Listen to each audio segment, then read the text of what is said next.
Tani Lovers, Anda menyaksikan Kabar Tani bersama saya Adi Wiranata. Pertanian terbukti menjadi sektor yang tumbuh positif di tengah pandemi dan mulai dilirik oleh semua kalangan.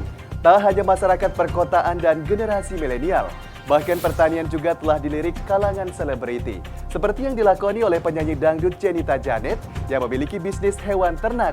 Lalu seperti apa penyanyi Jenita Janet dan sosok petani milenial hebat lainnya yang menekuni bisnis pertanian yang menguntungkan tersebut?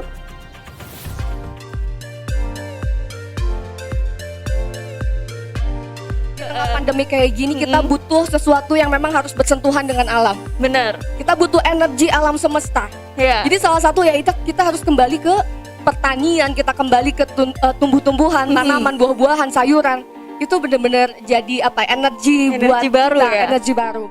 Pertanian terbukti menjadi sektor yang paling stabil di tengah pandemi dan mulai dilirik oleh semua kalangan. Tak hanya masyarakat perkotaan, generasi milenial, bahkan pertanian juga telah dilirik oleh kalangan selebriti. Seperti yang dilakoni oleh penyanyi dangdut Jenita Janet dan sang suami tercinta Danu Sofyan. Bagaimana tidak, pelantun lagu di Reject itu kini sedang mengembangkan peternakan sapi dengan label Ternak Indonesia.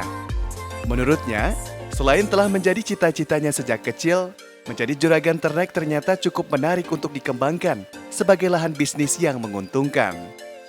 Ditemui usai menjadi narasumber di acara Tani Inspiratif Kekinian Talk Show persembahan dari Biro Humas dan Informasi Publik Kementerian Pertanian yang juga disiarkan secara live streaming di YouTube TV Tani Indonesia tersebut, Janet dan suami menceritakan awal mula menjadi peternak sapi.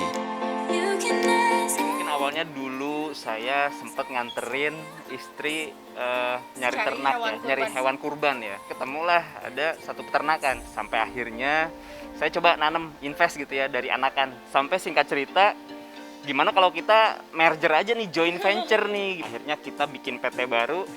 Pas momennya dia ulang tahun kan, istri ulang tahun. Akhirnya pas sore-sore saya surprisein istri. Saya tutup matanya, pas dibuka ternyata satu buah peternakan, dia kaget, speechless segala macam. Malamnya kita langsung agreement untuk penandatanganan akte perusahaan Ternak Group Indonesia dan mengangkat istri menjadi CEO-nya. Dalam hatiku, ya Allah, pengen berkurban tapi aku harus memikirkan hal lain yang mungkin lebih penting, darurat gitu. Akhirnya punya dendam positif, suatu saat aku harus punya peternakan sendiri supaya ketika nanti aku mau berkurban aku nggak harus berpikir uangnya dari mana gitu.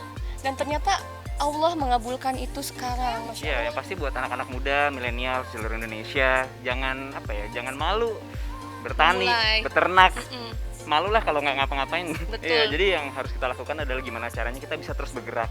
Bangga dengan apapun yang kita miliki, dengan apapun kemampuan yang kita punya. Jadi terus gali potensi, terus belajar, terus menimba, karena penghasilan bisa didapatkan dari manapun, hal sekecil apapun. Semangat ajakan agar mau bertani juga disuarakan oleh Tiara Dwi Rahayu selaku manajer Kopi Malabar Indonesia. Ia menekankan untuk milenial yang ingin sukses terjun di dunia pertanian, untuk jangan takut kotor, jangan takut rugi, dan juga jangan takut capek.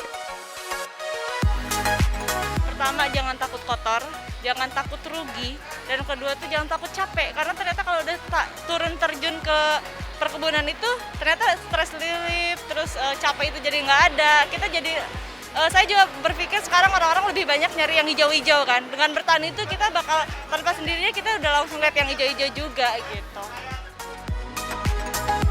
Sementara itu, Aziz Abdul Rahman selaku founder Saung Sayur Sehat S3 Farm juga mengajak milenial agar tidak malu untuk bertani. Karena untuk mendapatkan hasil yang besar harus dimulai dari hal kecil. Bagi teman-teman di sana, di luar sana, siapapun itu, jangan malu untuk bertani, karena bertani itu mulia. Kenapa? Kita menyediakan pangan untuk mereka. Mereka bisa bekerja karena ada tenaga. Tenaga itu diperoleh dari hasil makanan. Makanan itu kita peroleh dan produksi sendiri, gitu. Dan jangan lupa juga bagi teman-teman yang ingin memiliki usaha besar, kita itu memulai dari hal yang kecil. Jadi jangan takut mencoba, jangan takut gagal, mulai dari sekarang seperti itu.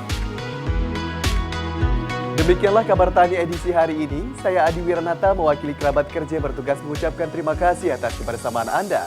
Salam TV Tani televisi pertanian pertama di Indonesia. Sampai jumpa.